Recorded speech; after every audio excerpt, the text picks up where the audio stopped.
Lifestyle তৈরি করতে আপনার প্রয়োজনীয় কি বিষয়ের উপর নজর দিতে হবে এবং কি বিষয় মেনটেন করলে সুস্থ থাকা যায় আজকের ভিডিওতে আলোচনা করব। তো কথা না বাড়িয়ে চলুন মূল টপিকে আমরা চলে যাই। এক, স্বাস্থ্যকর খাদ্য খাওয়া। স্বাস্থ্যকর খাদ্য খাওয়া কিন্তু হেলদি লাইফের জন্য মোস্ট ইম্পর্টেন্ট। দ্বিতীয় হচ্ছে শাকসবজি খাওয়া। শাকসবজি আমাদের দেহের প্রোটিন বাড়াতে সাহায্য করে।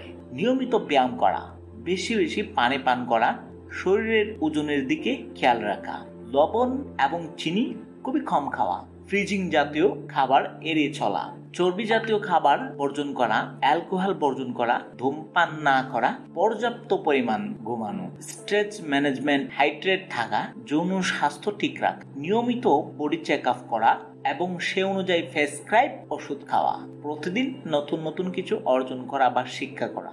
এই বিষয়গুলো মেনে চললেই আপনি সুন্দর একটি হেলদি লাইফস্টাইল পাওয়া একদম ইজি।